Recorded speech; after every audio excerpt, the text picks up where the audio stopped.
Bismillahirrahmanirrahim. Assalamualaikum warahmatullahi wabarakatuh. Ilahi anta ma'asudi warida kamat lebih atini mahabbatan wal ma'rifatan. Alhamdulillah. Alhamdulillahi nahmaduhu wa nasta'inuhu wa nastaghfiruh. Wa na'udzu billahi min syururi anfusina wa min sayyiati a'malina. Man yahdillahu fala mudilla lahu wa man yudlilhu fala hadiyalah. Asyhadu an la ilaha illallah wa asyhadu anna Muhammadan abduhu wa rasuluhu la nabiyya ba'dah. Allahumma shalli wa sallim wa barik alaih. Qala Allah Ta'ala fil Qur'anil Karim, a'udzu billahi minasyaitonir rajim. Bismillahirrahmanirrahim.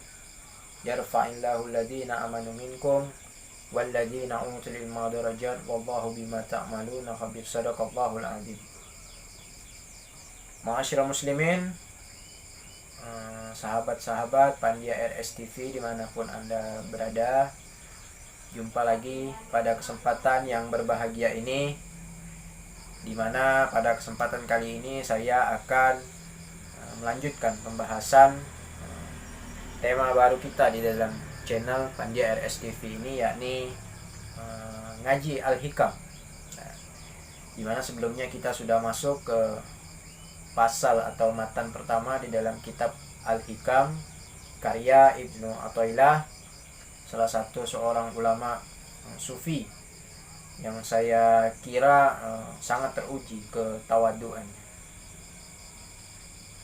Jadi sebelum masuk dalam pembahasan kitab Al-Hikam, saya ingin bercerita tentang Ibnu Athaillah yang paling menarik hati saya, dimana ketika Ibnu Athaillah berdebat atau berdiskusi dengan Ibnu Taimiyah, salah satu fuqaha yang dinilai sangat keras mengkritik sufi atau ajaran-ajaran tasawuf, dimana Ibnu Taimiyah mengatakan salah satu tokoh sufi Ibnu Arabi itu adalah orang yang sesat. Bahkan beliau sering mengatakan bahwa ulama-ulama sufi itu adalah para pelaku bid'ah. Namun tidak seperti yang kita bayangkan. Ternyata perdebatan antara Ibnu Taimiyah dan juga Ibnu Athaillah itu sangat sopan dan sangat santun sekali. Padahal kalau kita lihat, pemikiran mereka sangat jauh berbeda. Tapi mereka, saya sendiri menilai bahwa mereka itu memberikan sebuah standar dalam sebuah berdiskusi, di mana yang tidak dapat kita ketemui sekarang. Kalau teman-teman atau sahabat-sahabat saksikan di televisi, maka kita temukan perdebatan itu yang hadir itu adalah caci maki, saling menyalah-nyalahkan, saling mengkafir-kafirkan, saling membid'ah-bid'ahkan, saling menyesat-nyesatkan. Pokok isinya kebencian. Nah, dimana saya tidak menemukan itu pada perdebatan Ibnu Athaillah dan juga Ibnu Taimiyah. Padahal mereka berada di dua kutub yang berbeda, tapi mereka tetap berdiskusi dengan cara sopan dan dengan cara yang santun. Nah, saya harap standar diskusi seperti inilah yang seharusnya dipertontonkan oleh para alim ulama kita atau cendekiawan-cendekiawan muslim kita, sehingga image Islam itu tertulis secara indah. Oke, itu hanya untuk intermezzo saja. Nah, sekarang kita masuk ke dalam kitab Al-Hikam pasal 2 atau matan kedua, yaitu berbunyi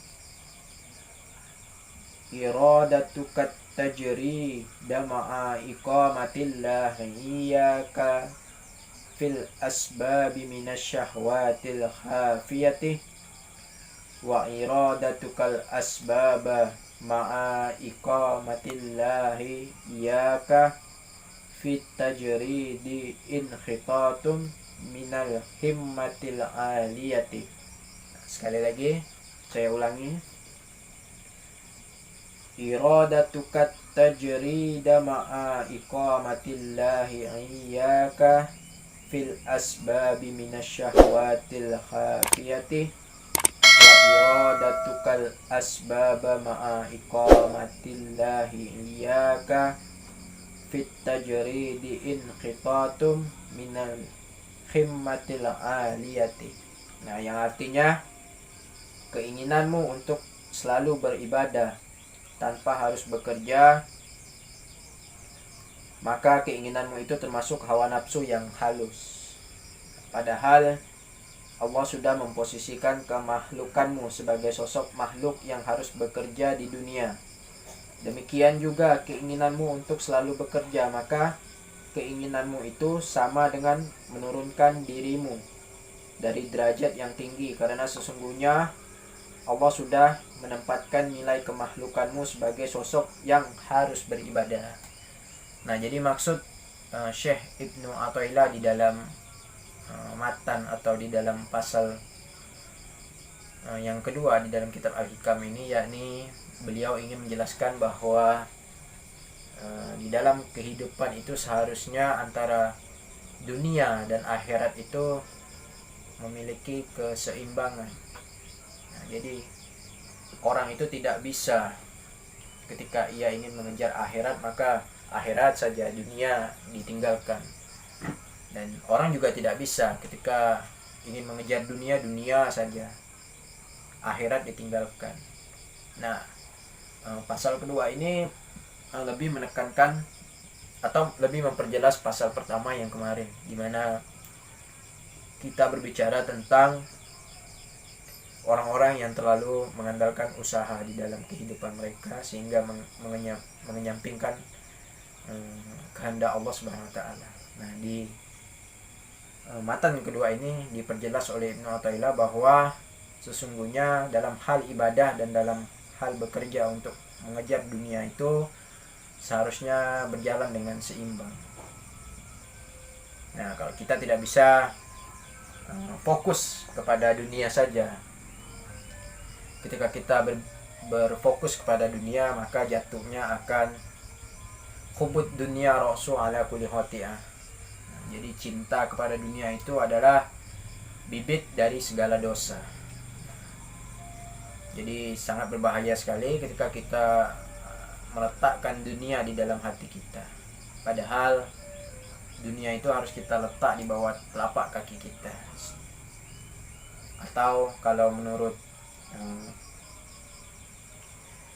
filosofi dari Nasruddin Hoja. Nah, kalau kawan-kawan pernah lihat ilustrasi tentang Nasruddin Hoja itu, beliau menaiki sebuah keledai namun menghadap ke arah belakang. Nah, jadi keledai itu difilosofikan oleh Nasruddin Hoja seperti dunia, di mana kita boleh memiliki dunia atau berkeinginan untuk memiliki dunia, tetapi itu tidak bisa kita jadikan kiblat sehingga kita harus menungganginya dengan menghadap ke belakang, karena itu bukan tujuan semestinya. Nah, namun kita juga tidak bisa berfokus kepada akhirat saja.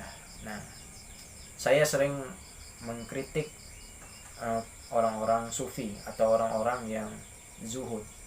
Padahal sebenarnya apa yang mereka lakukan itu adalah hal yang besar, meninggalkan dunia atau menjauhkan diri dari hiruk pikuk kemewahan dunia. Mereka menyendiri atau uzlah. Tapi secara tidak langsung mereka itu meninggalkan tanggung jawab mereka sebagai khalifah di muka bumi ini. Sehingga kalau orang-orang yang baik sudah meninggalkan dunia ini atau tidak peduli lagi dengan keadaan dunia ini, maka tentunya dunia ini akan dikuasai oleh orang-orang yang jahat. Nah, jadi sebenarnya kejahatan yang terjadi di dunia sekarang ini yakni tidak murni kesalahan dari orang-orang jahat saja, tapi bisa jadi ini adalah kelalaian bagi orang-orang baik yang tidak memperdulikan lagi permasalahan-permasalahan dunia.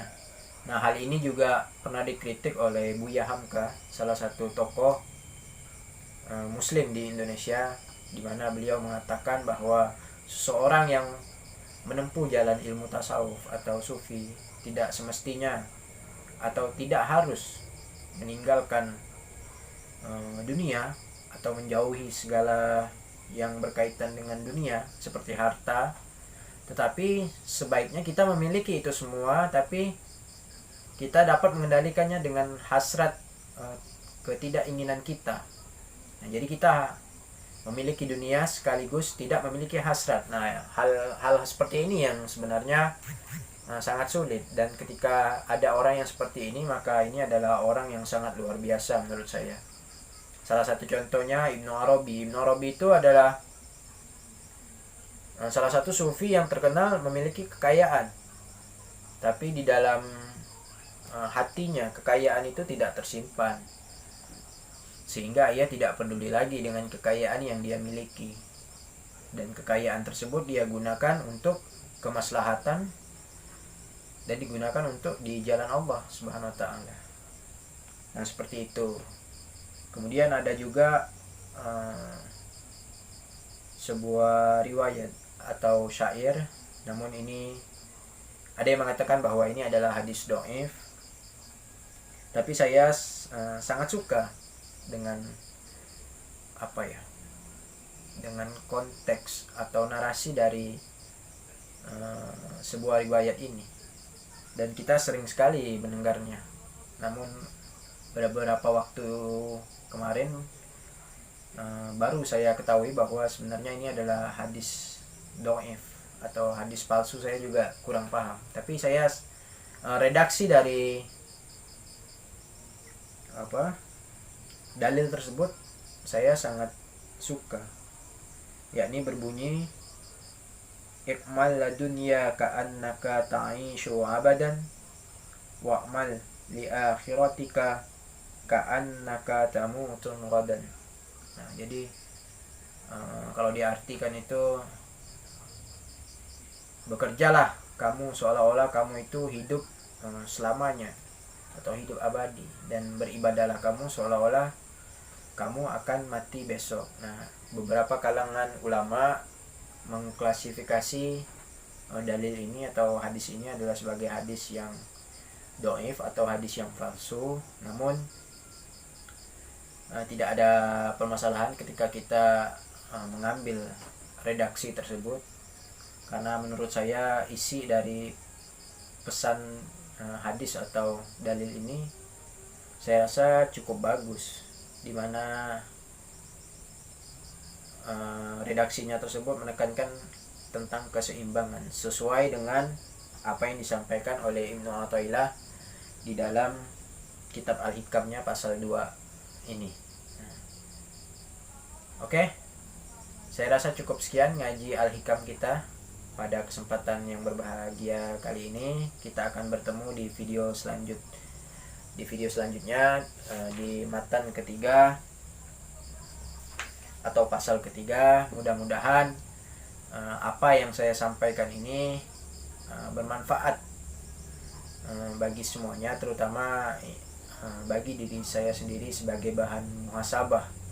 Nah, orang itu ketika berbicara untuk menasihati orang lain itu gampang, namun ketika mereka berbicara atau berceramah tapi itu ditujukan untuk dirinya sendiri, nah itu yang kadang sulit.